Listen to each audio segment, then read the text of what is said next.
Pokiaľ vám chýba Brendan Fraser z Múmie, tak je naspäť. Trochu starší, deprimovanejší, ale je to on. Nemôžem si pomôcť, ale pozrite sa na jeho oči, plné smútku. To sú oči, ktoré si toho dosť prežili, ako sme sa v posledných rokoch mohli dozvedieť. Po úspechu The Whale sa ale vracia v japonsko-americkej koprodukcii s názvom Rental Family.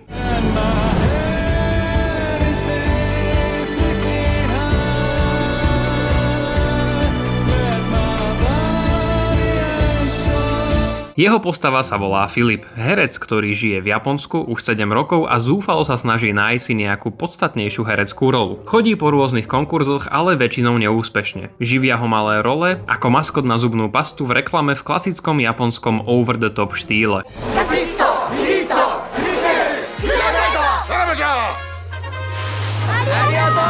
Pri tomto hľadaní však dostane malú rolu Američana na pohrebe. Prekvapí ho to a na pohrebe sa dozvie, že nebožtík ako si žije. Má kopu otázok, ktoré mu ale zodpovie muž zodpovedný za tento falošný pohreb menom Shinji. Vlastní spoločnosť Rental Family, ktorá zabezpečuje veľmi špecifický druh služby. Prenajíma ľudí, hercov, ktorí napodobňujú buď to priateľov, členov rodín alebo kolegov zákazníkov. Toto je, podotýkam, služba, ktorá v Japonsku skutočne existuje. Je to v celku bizarnosť. A to si o tejto profesii myslí aj Filip. Shinji ho požiada, aby pre neho začal pracovať. Americký herec by sa mu hodil a vedel by ho využiť. Filip najprv odmieta. Neskôr sa ale kvôli jeho situácii rozhodne na ponuku pristúpiť. Keď v jeho ďalšej roli tentokrát manžel a na svadbe vidí, že takáto služba nemusí byť iba bizarná lož, ale dokáže ľuďom robiť radosť a pomáhať, rozhodne sa pre Shinjiho pracovať a prijať ďalšie joby. Nastupuje do rôznych rolí. Člen malého davu na koncerte, kamarát na hranie videohier, reportér, ktorý píše článok o hercovi na sklonku života, avšak najbizarnejšia rola a tá, s ktorou má najväčšie problémy, je tá, v ktorej musí hrať otca dievčaťa, ktorý odišiel od rodiny a náhle sa vrátil. O kontrakte vie iba mama dievčaťa a potrebuje Filipa v roli otca, aby dcérku prijali do slušnej školy. Samozrejme tu vzniká mnoho konfliktov. Dcéra ho neskôr odmieta, pretože na otca zanevrela. Neskôr si ale k sebe začnú nachádzať cestu. Čo sa však stane, keď Filipov kontrakt skončí a bude musieť stále v roli otca dievča opäť opustiť? To už nechám na vás, nech si film pozriete. Je to veľmi milý a skusný kúsok na sobotný večer. Brendan Fraser stvárňuje smutného herca zbitého životom výborne. Je to ako keby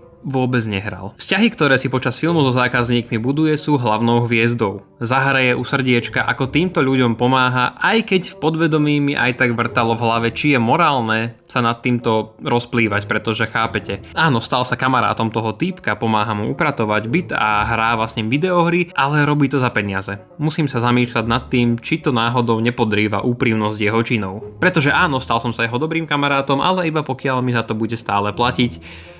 Každopádne inak je Rental Family jednoduchý príbeh o samote, rodine, nájdení blízkosti, kamarátstva a lásky tam, kde ju ani nehľadáte. Nespadá pritom príliš do melodramatickosti alebo gíčovosti. Z japonských koprodukcií ale stále viac preferujem Wimovo Wendersové Perfect Days. Rental Family je príjemný, hrejivý 7 z 10 film, ktorý nič nepokazil. Avšak svojim odkazom nie je príliš revolučný. Je to vlastne film, ktorý je úplne v poriadku. Ďakujem za zhliadnutie videa, ak sa vám páčilo, pozrite si aj ďalšie, napríklad práve to o Perfect Days. Dajte odber mne a dajte ho aj Unikovi. Keď už si ma prilepil na stenu, cítim povinnosť mu aj ja dať shoutout. Díky, kamoš. Lajkujte a napíšte do komentáru, koho by ste chceli, aby nahradil Brendan Fraser vo vašej rodine. My sa vidíme pri ďalšom videu a zatiaľ dobrú noc.